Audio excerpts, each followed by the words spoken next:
am Barb Meeple PhD, and I am counting through my favorite 50 games of all times. This is the 30 through 21 set. If you've missed the others, I'm going to link them in the description below so you can go catch up and see what the lesser games on my list are. But without further ado, let's start with number 30.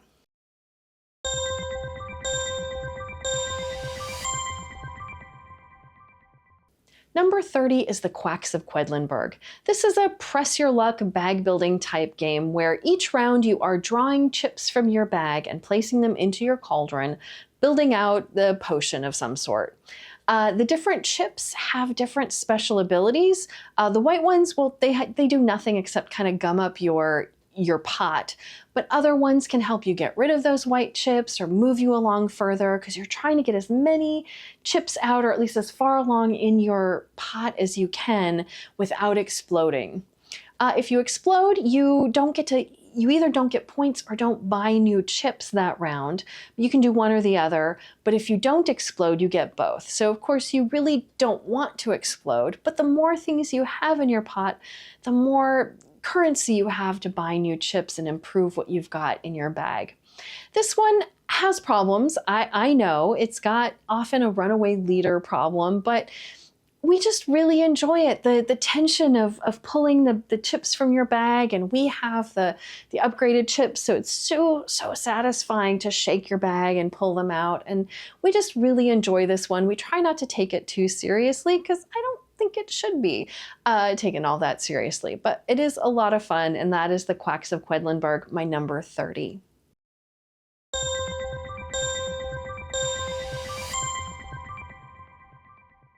Number 29 is Wingspan. This is an engine building type game where you are building out a bird reserve in front of yourself, placing different birds into different habitats.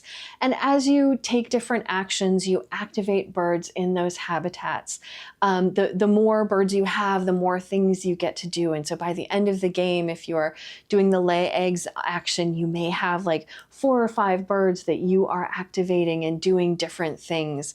It's one of those games that just kind of builds up over time, where the first round you don't think that you're going to get much done, and by the end your turns are getting a little bit longer.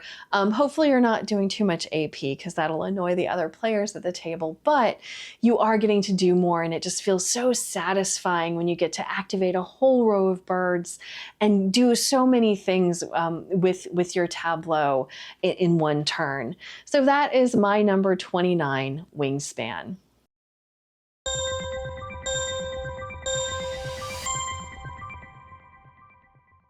My number 28 is Beyond the Sun. I like to refer to this as Spreadsheet the Game because it is not exactly a looker. The main game board is just a big tech tree where you are building out different technologies. But as you place your little dude on different actions, you get to do things like explore new planets on the planet board or colonize them if you have enough power there. You get to turn you get to turn supplies into population, which doesn't make a lot of sense, but I assume you're recruiting people by, providing them with things.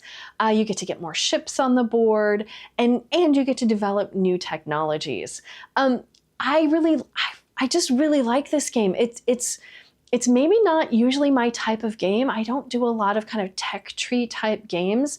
Maybe it's the exoplanet board that kind of pulled me in because some of the exoplanets in that deck are real, and that touch just really made this game that much more fun for me. But I do love like agonizing over which action to take, how to build out my different you have these little chips that you're playing from your board, but where you take them from can influence how much production you do in a round and that sort of thing. So just all of this comes together into a really neat package. Don't let the bland look of it fool you. It is a really great game, and that's Beyond the Sun.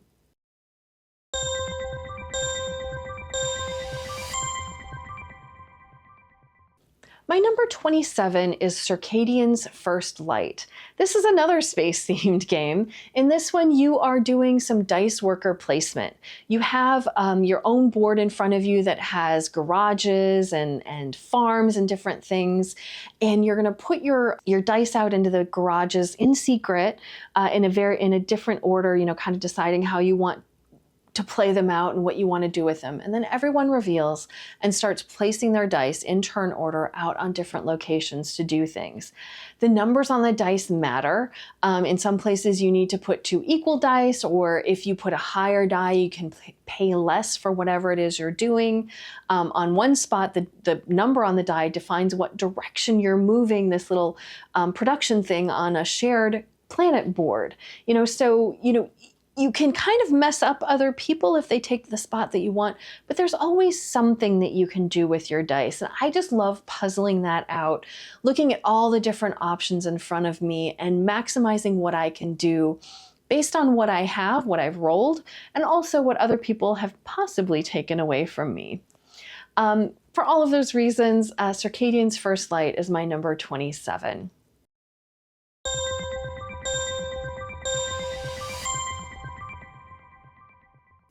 My number 26 is Steam Park. This is a ridiculous theme for a game. You are building up a theme park for robots who only get 7 days off a year, and during those 7 days you're building up the park and inviting them to your park. But if you build a pink ride, only pink robots want to ride on it. Of course, you might be able to get some other colored robots on there, but they're not going to stay for the rest of the 7 days. But those pink ones are going to stay there and get you some money, but also some dirt every time they ride the ride. In this game, there's a little bit of real-time dice rolling, which I don't necessarily usually like, but it's a small part of the game, and there are some ways to mitigate, the luck there by buying things into your park that you can then, change a die face because of it. And then you are actually building out your park in turn order. And what I love is that the rides are like 3D. It's super cool when you've built out your park, and at the end of the game, you look at the board that you have in front of you, and it's got all these cool little 3D pieces in front of you with little robots on there riding the rides. So for all of those reasons, Steam Park is my number 26.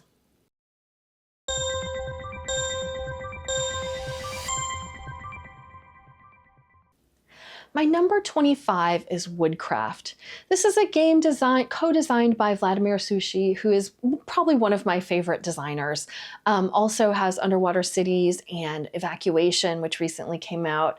And this is one where you are crafting things out of wood. Well, you're doing it with your dice. And one of the cool things about this is that when you are manipulating your dice, you're kind of building them out of the dice. So you can cut your 5 die into a 4 and a 1, or a 3 and a 2, so you're cutting your die, you're splicing dice together so that, your 5 could become a 6 if you splice a 1 onto it.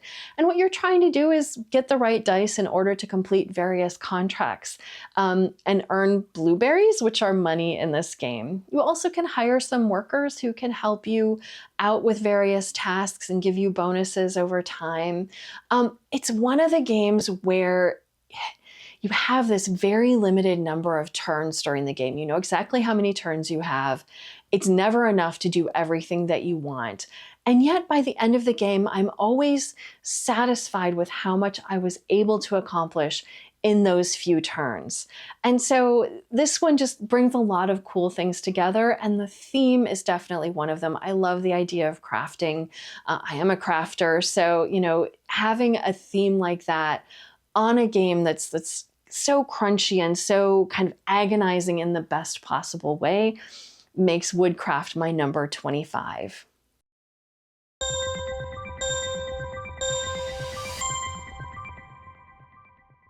My number 24 is Now or Never. This is the third game in the Above and Below, Near and Far, and Now or Never series. It is set in a world where there has been this meteor crash that kind of destroyed the land and people scattered away. And it's now trying to rebuild at this monument and bring people back together, destroy the monsters that are in the world, and just make it more livable. One of the cool things I really like about this game and this series of game is that there are story elements woven into the game. And so as you're playing, you have tasks that you're doing, like building up your town. You're trying to construct different buildings, which will give you things at production, but also give you houses where people can live. So you're trying to rescue people and attract them to your new town. But also you're going out on this board and encountering different stories. And each player, in the campaign mode, each player has a different character who has a story woven through 6 different games, and then kind of wrapped up at the end of the last campaign. And so for me, I have played through 2 different campaigns of this game, and I have really enjoyed both of them. The game is fairly long, but for me, that didn't matter. It never felt like I had nothing to do or I was bored. I was always trying to figure out the next thing that I was going to do and paying attention to what other people did, so that, if they took a monster that I was going to try and conquer, maybe I needed to pick a different direction, or they did a story that I was going to head to next. But I've just really enjoyed all of the plays of this game, and the story in it is just the icing on the cake. And so that is my number 24, Now or Never.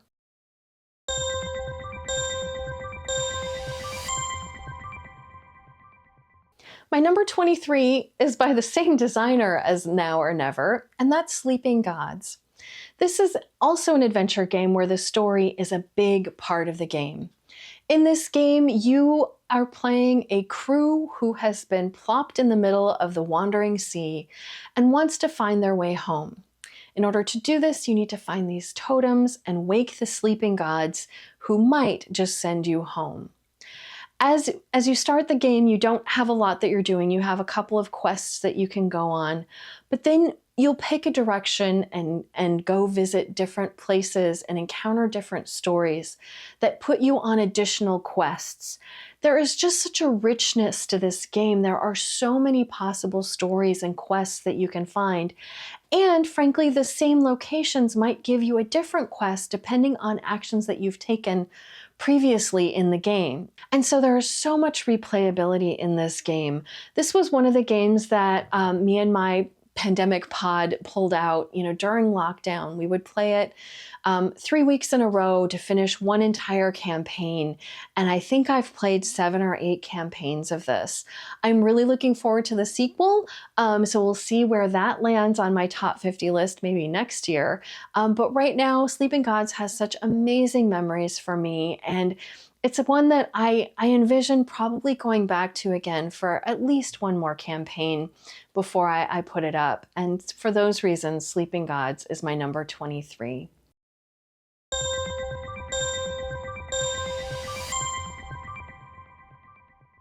My number 22 is Origins First Builders. This is another kind of dice worker placement-y game. You don't block people from different spaces, but you do have to have a number high enough to place somewhere or you pay a penalty. So you are working on growing your population, building up a little city, and you're doing this through, placing your dice on these 4 different spots on the board. As you're doing this, you are trying to match the color of the die to the location because you get extra actions if you can do that. And having extra actions are huge in this game. But, the number that you need to match for that location might be too high for the die that you currently have. So you might need to go somewhere else and take a lesser action. And so you're constantly trying to plan ahead, figuring out what other people might do, because each time someone goes to a location, the number you need ticks up until you get to 6, and then it goes back to 1. And so maybe you're hoping that your opponent is going to use a space that needs a 6 and bring it back down to a 1 so that you can play it, but then they don't do it and you need to figure out a new strategy for yourself. It's those kinds of decisions. It's, looking at this board and figuring out what to do on each given turn that I really enjoy. And that planning ahead and getting new dice and figuring out, is it more valuable to have a high die because, then you can visit more places, but at the end of each round, you take your die up one, and if it gets to a 6, or if it's going from a 6 to a 7, then you lose that die, and now you have fewer things to do in the next round. So maybe you want the lower dice so you get to use it longer. And so all of that comes together in a really solid and cool game. Origins First Builders, my number 22.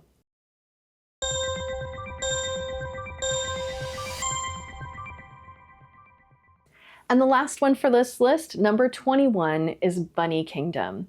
This is a game, it's a drafting game where as you draft cards, you are often drafting locations where you're going to put bunnies on this board, but you're also drafting things like cities that you can add to your bunny. You're trying to get connected regions on the board that have various production. You want as many different bunnies as you can. It's actually not the bunnies that matter. It's the number of different city towers that you have in each region. And you multiply that by the different things that you produce, like carrots or ore or fish. And so you want to get as many different production things as you can and as many towers as you can. And if you can get a bunch of those on the board, then you can score a bunch of different regions. And it's simple, it's neat, it's fun. I love the drafting. Drafting is one of my favorite mechanisms. The bunnies are super cute, and it's just fun to, sit down with this game. For us, it's relatively quick. It's like 4 rounds where you're drafting 10 or 12 cards, depending on player count. But it's just so much fun to build up that board and see those bunnies by the end of the game. So Bunny Kingdom, that is my number 21. So that's it for this set of 10 of my top 50 games. Are there any games on this list that you absolutely love, or maybe you hate them and don't agree with them being in my top 50? Let me know politely in the comments below and we can talk about these games. Otherwise, keep an eye out. I'm going to finish my top 50 in the coming weeks, so be sure to like and subscribe to my channel so you know when those videos come out. Otherwise, I will see you next time.